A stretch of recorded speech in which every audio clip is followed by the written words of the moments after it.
Hello everyone, school students and competitive candidates. This is the second video of a subject verb agreement for you.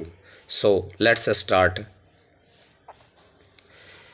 देखिए, जैसा कि हमने आपको पहले second rule बताया था सब्जेक्ट वर्ब अग्रीमेंट का कि जब यहाँ पर दो वर्ड एंड से जुड़ते हैं और वो एक सिंगल यूनिट बनाते हैं तो वहाँ पे सिंगुलर वर्ब का यूज़ किया जाता है।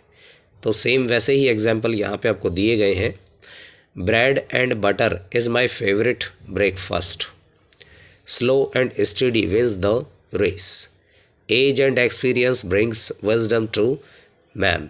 तो यहाँ पे आप देख पाएंगे कि ब्रेड और बटर को एंड से जोड़ा गया है कि जब ब्रेड के ऊपर बटर लगाते हैं तो वो एक सिंगल यूनिट बन जाता है और वो एक साथ खाया जा सकता है, तो इसलिए आंसर इज़ होगा। स्लो एंड स्टडी कि कोई भी वर्क जब हम करते हैं तो डेफिनेटली धीरे धीरे करते हैं लेकिन लगातार स्थिर रूप में करते हैं, तो उस धीरे धीरे वर्क के साथ एक स्थिरता रहती है, तो फिर वो एक सिंगल यूनिट बनाता है, एक सिंगल थॉट बनाता है। सो आंसर होगा wins. Age and experience brings wisdom to man. अब यहाँ पे एज जैसे जैसे बढ़ती चली जाती है वैसे वैसे एक्सपीरियंस भी होता जाता है अगर हम काम करते हैं तो जिस फील्ड का हमें एक्सपीरियंस है वो हमारे काम से रिलेटेड था, तो एज के साथ उसका अनुभव बढ़ता है, तो ये भी एक सिंगल यूनिट हो गया, सिंगल थॉट हो गया। सो इसलिए सिंगुलर वर्ब होगी ब्रिंग्स। थर्ड रूल आता है सब्जेक्ट वर्ब एग्रीमेंट का।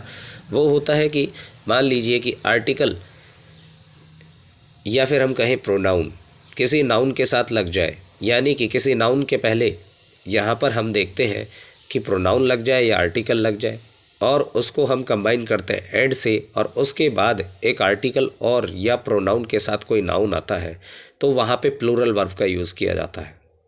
नेक्स्ट में आप देख सकते हैं कि आर्टिकल या प्रोनाउन जो है वो किसी नाउन के साथ लग जाए, उसके बाद उसे हम एंड से कंबाइन करते हैं, लेकिन इस बार नाउन विदाउट आर्टिकल और प्रोनाउन यूज़ की गई है तो फिर वहाँ पर सिंगुलर वर्ब यूज़ की जाती है।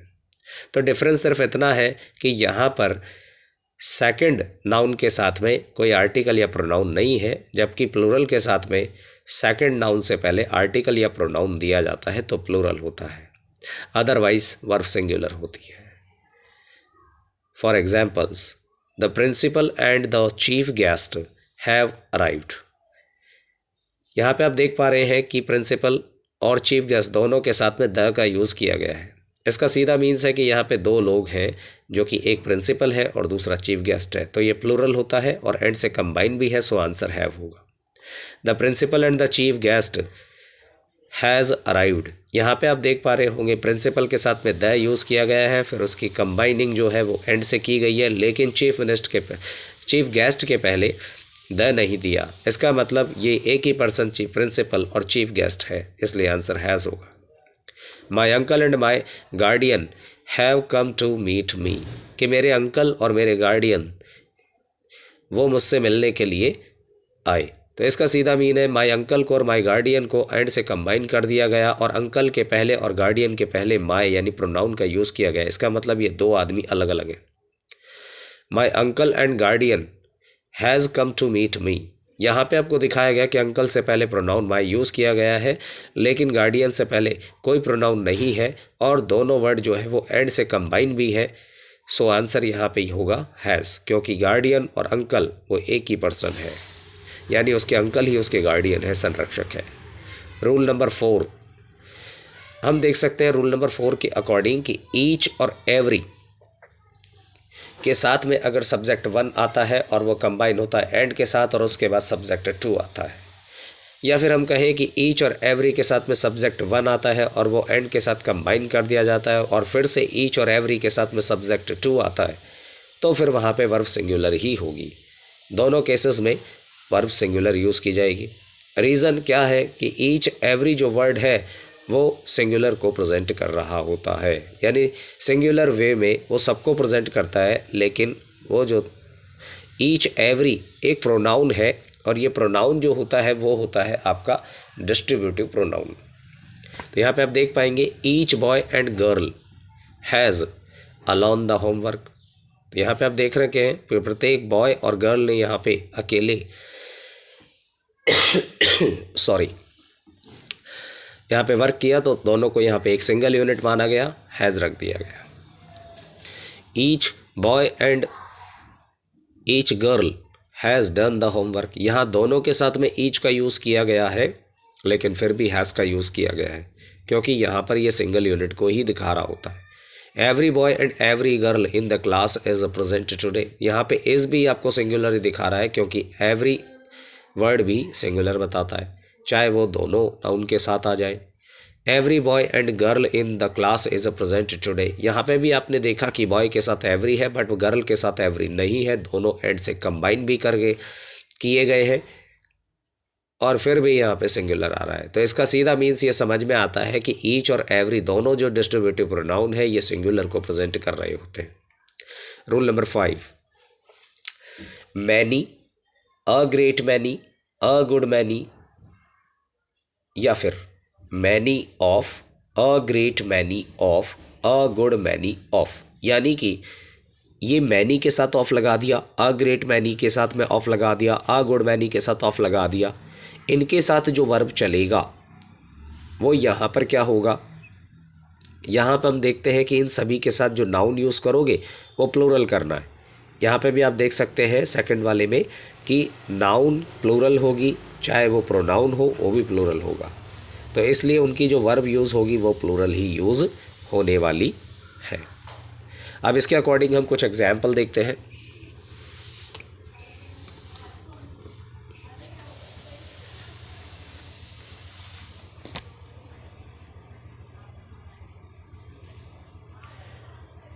देखिए, आपको सब्जेक्ट वर्ब एग्रीमेंट्स के रूल्स के अकॉर्डिंग यानी कि कॉन्सेप्ट के अकॉर्डिंग ही ध्यान देना है। बस सब्जेक्ट वर्ब एग्रीमेंट का जो टॉपिक है वो सिर्फ इस बात पे डिपेंड करता है कि उसका जो सब्जेक्ट है वो सिंगुलर है या प्लूरल है, तो उसी के अकॉर्डिंग आपको जो है उस वर्ब का एग्रीमेंट उसके साथ सेट करना है। यानी सिंगुलर के साथ सिंगुलर होगा और प्लूरल के साथ में प्लूरल होगा। तो आइए हम रूल नंबर 5 के एग्जाम्पल समझते हैं। Many students are absent today. यहाँ हमने बात की थी कि मैनी के साथ में जो नाउन लगेगा वो प्लूरल लगेगा, सो उसकी वर्ब भी प्लूरल ही होगी, are. A great many students are absent today. यहाँ हमने देखा था अ ग्रेट मैनी वर्ड भी प्लूरल है, तो उसके साथ नाउन भी प्लूरल होगा और आंसर भी वर्ब में प्लूरल ही होगा, are. A good many students are absent today. यहाँ फिर हमने देखा कि गुड मैनी और ग्रेट मैनी दोनों के साथ में प्लूरल नाउन यूज़ किया गया है, तो फिर डेफिनेटली उसके वर्ब का जो आंसर वो भी प्लूरल में होगा, आर। नेक्स्ट एग्जाम्पल है many of students, a great many of students, a good many of students.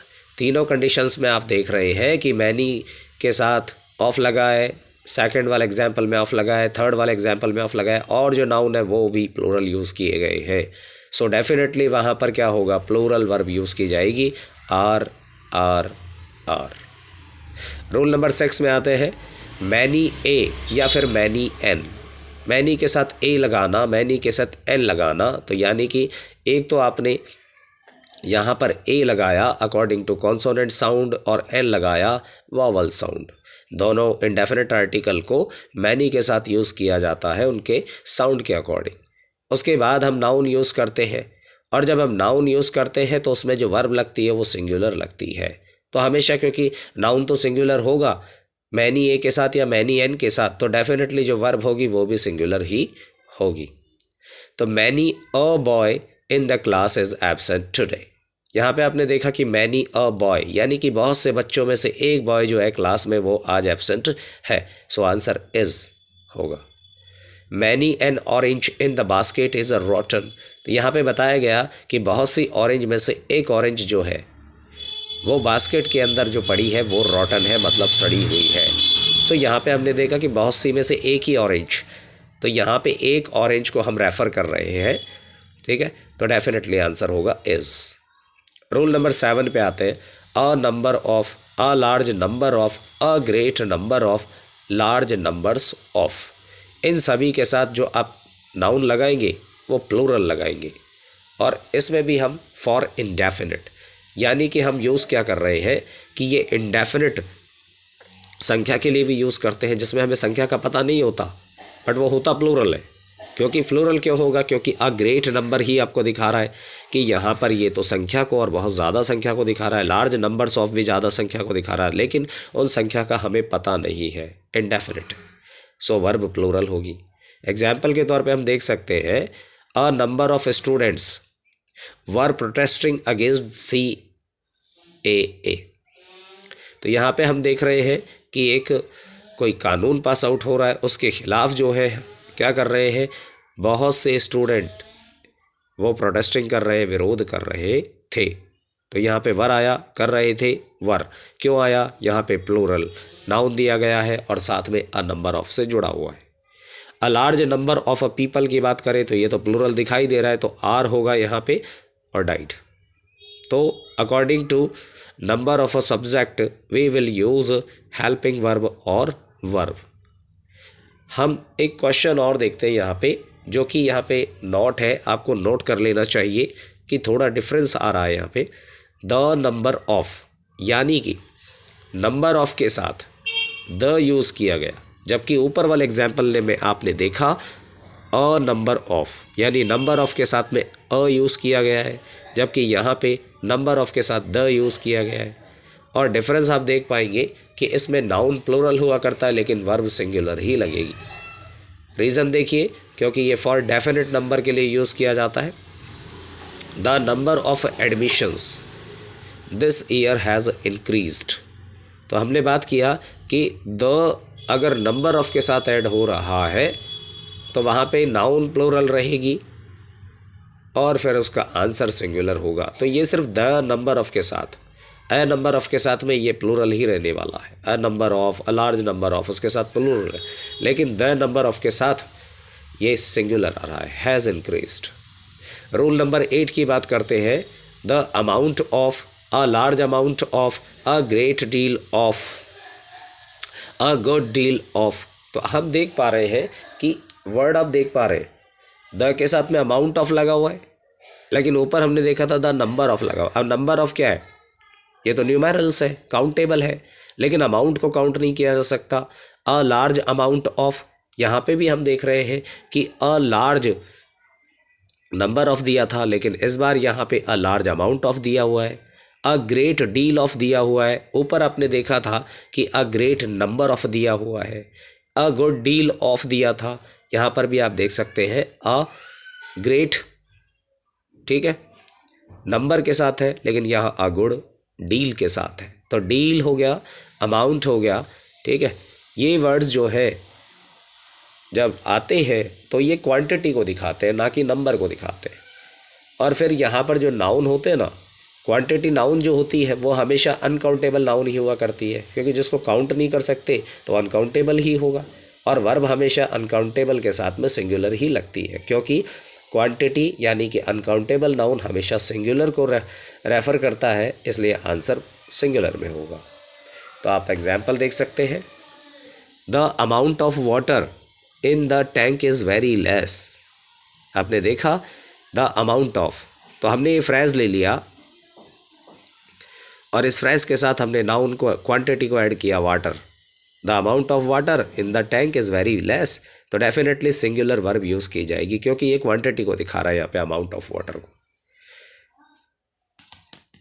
Next example फिर हम देखते हैं जो एक गुड रूल के साथ आपके सामने आने वाला है, और आप अच्छे से इस बात को क्लियर कर पा रहे होंगे कि ये इस टॉपिक जो है बहुत इजी होने वाला है, बस शर्ते आप इसे सिंगुलर प्लूरल को अच्छे से समझ पाए। कब सिंगुलर होता है, कब प्लूरल होता है, ये बात आपको क्लियरली ध्यान रखनी होगी अपने माइंड में, ठीक है। और ये टेंस से रिलेटेड है। चलिए, so let's start once again. Example, a large amount of money. यहाँ पे आप देख पा रहे होंगे कि अ लार्ज अमाउंट, अमाउंट फिर से आप क्वांटिटी को ही डील कर रहा है, ऑफ मनी यानी मनी की एक बड़ी मात्रा जो है, is a need for this project, इस प्रोजेक्ट के लिए आवश्यक है। तो इज़ आपका यहाँ पे होने वाला है। वॉज भी हम कह सकते हैं, जैसा ऑप्शंस में दिया जाता है ब्रैकेट में आफ्टर ब्लैंक, उसमें से आपको चूज़ करना होगा। A great deal of hard work is required for this work. यहाँ पे हमने कहा कि a great deal of hard work, यानी कि बहुत सा हार्ड वर्क, यानी कि बहुत सी कड़ी मेहनत की आवश्यकता होगी इस वर्ग के लिए। तो definitely a great deal of hard work, यानी कठिन परिश्रम की बहुत ज़्यादा आवश्यकता, तो यहाँ पे सिंगुलर होगा, क्योंकि वह हार्डवर्क क्या होता है, a great deal of, deal के साथ आप बता रहे हैं तो एक क्वांटिटी है, सो आंसर भी सिंगुलर में इज आएगा। नेक्स्ट क्वेश्चन फिर हम देखते हैं, एक और रूल हमारे सामने आता है, नन, नन ऑफ और नन ऑफ। अब एक बात देखेंगे कि एक तो नन वर्ड है और नन के साथ में ऑफ आ रहा है लेकिन अनकाउंटेबल नाउन के साथ, और नन ऑफ के साथ फिर आ रहा है काउंटेबल नाउन, ये प्लूरल होगा। तो ये बात तो समझ चुके होंगे कि यहाँ पर जब भी आप अनकाउंटेबल की बात करें वो हमेशा सिंगुलर होता है, नन ऑफ की बात करें तो काउंटेबल नाउन आता है। अब काउंटेबल नाउन का मतलब है डेफिनेटली प्लूरल नाउन होगा, लेकिन हम देखेंगे कि जो वर्ब होगा वो क्या होगा, सिंगुलर होगा। तो नन ऑफ द बॉयज़, अब हमने आपको कहा कि नन ऑफ द बॉयज़, तो आपने लिया none of the boys with countable noun plural, यानी प्लूरल काउंटेबल नाउन। तो आप देख रहे हैं कि नन ऑफ के साथ में द बॉयज़, ये क्या है, प्लूरल काउंटेबल नाउन है, लेकिन जो वर्ब लगने वाली है वो सिंगुलर लगने वाली है, क्योंकि नन के साथ हम इसको रेफर कर रहे हैं, यानी कि बॉयज़ में से कोई भी नहीं, ठीक है।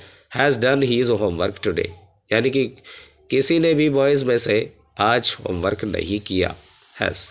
तो none of his advice is useful, उसकी कोई भी एडवाइस जो है ना वो यूज़फुल नहीं है, तो यहाँ पे सिंगुलर आपने लिया है, यानी ऑफ से पहले वाला वर्ड आपने देखा नन, तो ये तो नथिंग, निल बता रहा है, तो निल का मतलब ज़ीरो, तो सिंगुलर हो गया। तो हमेशा ध्यान रखते हैं कि ऑफ के पहले जो वर्ड दिया हुआ है उसे आप चेक कर लें।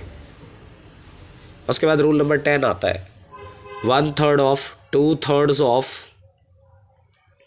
3/4 ऑफ। अब हम यहाँ देख रहे हैं कि 1/3 ऑफ, 1/3, यहाँ पे 2/3 एस लगा दिया, 2 है इसलिए 2/3 of, 3/4 of, the rest of, a quarter of, part of, 10% of, ठीक है, और 1/4 ऑफ। इन सभी के साथ आप क्या कर रहे हैं कि ये जो नाउन है वो अनकाउंटेबल नाउन है, और यहाँ जो नाउन है वो प्लूरल नाउन भी है। तो आपने कुछ वर्ड देखे हैं कि 1/3 of, 2/3 of, the 3/4 of and the rest of, इन सभी के साथ आप नाउन यूज़ कर रहे हैं अनकाउंटेबल, वर्ब आएगी सिंगुलर। और तो इससे देखते ही पता लग जाता है कि अनकाउंटेबल हमेशा सिंगुलर ही होता है, इसलिए वर्ब सिंगुलर होगी। अब हमने कुछ वर्ड्स देखे, a quarter of, part of, 10% of, 1/4 of, ये नाउन प्लूरल रहेगा आपका, अ क्वार्टर, ठीक है, तो इसमें प्लूरल वर्ब आपको लगानी है। फॉर एग्जाम्पल हम चेक कर सकते हैं, the third of the work has been finished, 1/3, ध्यान से देखेंगे, 1/3 ऑफ द वर्क, की वर्क का 1/3 हिस्सा वो फिनिश हो चुका है, तो सिंगुलर हो गया, 1/3 has been. 20% of the total money, यानी टोटल मनी का 20% जो है या फिर 50% है, वो क्या हो गया है, वो यहाँ पर हमने कहा है कि हैज़ बीन स्पेंट, क्लियर है। तो 20% of the money, the rest of the books, तो यहाँ पे बुक, ठीक है, जो बची हुई किताबें हैं, वर बर्न्ड इन द फायर, वो फायर में जल गई है, तो रेस्ट यानी बची हुई। अब यहाँ पे आप देखिए क्या दे रखा है, यहाँ पे एक, यहाँ पे काउंटेबल नाउन है। अब काउंटेबल नाउन के साथ में प्लूरल आ रहा है, सिंगुलर भी आ सकता है, लेकिन अनकाउंटेबल के साथ में सिंगुलर ही आएगा, जैसा कि आपने ऊपर फर्स्ट और यानी ए और बी ऑप्शंस में देखा। द वर्क, तो वर्क क्या है, अनकाउंटेबल। यहाँ आपने देखा मनी क्या है, अनकाउंटेबल, दोनों में हैज़ आ रहा है। The rest of the books, यह बुक्स क्या है, काउंटेबल, सो आंसर होगा plural verb. And 3/4 of milk, अब मिल्क का कम से कम कितना, 3/4, तो डेफिनेटली सिंगुलर होगा, क्योंकि मिल्क भी क्या है, अनकाउंटेबल नाउन है, so answer was used. Rule number 11 को हम चेक करते हैं, इसमें सब्जेक्ट 1 के बाद में अगर कोई प्रपोजिशन आ रहा है, देखिए with, along with, together with, as well as, और कुछ कंजंक्शंस दे रखे हैं, as well as, in addition to, और फ्रेज प्रपोजिशन दे रखा है, बिसाइड्स, और, बट, एट्सेट्रा, और उन सब के बाद में सब्जेक्ट टू दे रखा है, तो वर्ब आपकी सिंगुलर लगानी है, वर्ब आपकी सिंगुलर लगानी है। तो ये भी चेक करना होगा सिंगुलर कब, प्लूरल कब। आप देख पाएंगे Mohan along with his classmates, तो हमने यहाँ पे बात की है अपने क्लासमेट्स के साथ। Mohan was doing his homework, तो आपने देखा कि अलॉन्ग विद के पहले वाला जो वर्ड है या सब्जेक्ट है या नाउन है वो सिंगुलर है, तो आंसर भी सिंगुलर ही आएगा। The minister of as well as his followers, अब आपने देखा कि एज वेल एज से पहले वाला जो वर्ड है वो द मिनिस्टर सिंगुलर है, लेकिन उसके बाद वाला यहाँ पे प्लूरल है। लेकिन रूल कहता है, कॉन्सेप्ट कहता है कि एज वेल एज से पहले, अलॉन्ग विद से पहले आने वाले सब्जेक्ट के अकॉर्डिंग आपको वर्ब फिल करनी है। सो आंसर सिंगुलर वॉज होगा। कुछ रूल्स और देखते हैं जो सब्जेक्ट वर्ब एग्रीमेंट को हेल्प करेंगे फिनिश करने में और आपको करेक्ट मार्क्स दिलवाने में। सो थैंक यू, आपने इतना वेट किया। और कुछ रूल्स अपन देखते हैं, लीजिए। यहाँ आप देख पा रहे होंगे स्क्रीन पे रूल नंबर 12 को, ईदर और, neither nor, not only but also. अब आप देख पा रहे होंगे कि ये कंजंक्शंस है, और ये कंजंक्शन भी आप समझ पा रहे होंगे ये है यहाँ पे कोऑर्डिनेटिंग कंजंक्शन जो कोरिलेटिव चलते हैं। कोरिलेटिव का मतलब है पेयर में चलते हैं, तो ईदर के साथ और, नाइदर के साथ नॉर, नॉट ओनली के साथ बट ऑल्सो। अब जो पेयर में चलते हैं उनकी बात हम करते हैं। कभी कभी क्या है कि जब पेयर में आने वाले कंजंक्शंस है उन दोनों के बीच में एक सब्जेक्ट आता है और एक सब्जेक्ट जो सेकंड वाला कंजंक्शंस होता है उसके बाद आता है।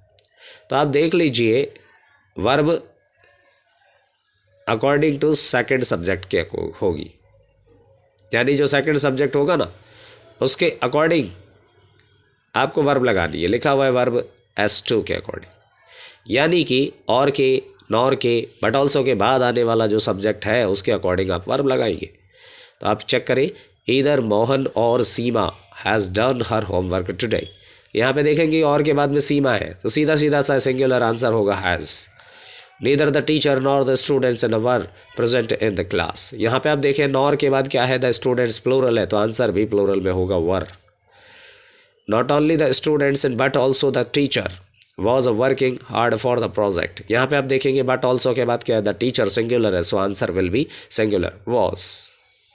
रूल नंबर 13 आप देखें, 50 kilograms is too heavy for someone to carry on his head। अब आप देख पाएंगे कि 50 kilograms, ध्यान से देखेंगे कि ये एक सिंगल यूनिट बना रहा है। देख पा रहे होंगे आप कि 50 kilograms, यहाँ पे 50 मेंशन किया है कि 50, कितना 50 क्या है किलोग्राम से, लेकिन क्या एक यूनिट है या नहीं है, यूनिट है, तो डेफिनेटली सिंगल यूनिट बना और आंसर भी सिंगुलर होगा is. Too heavy for someone to carry on his head.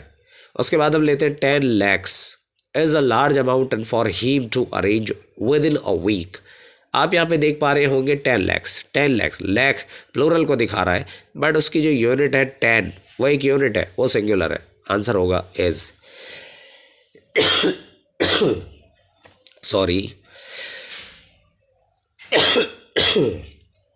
Rule number 14 पे आइए।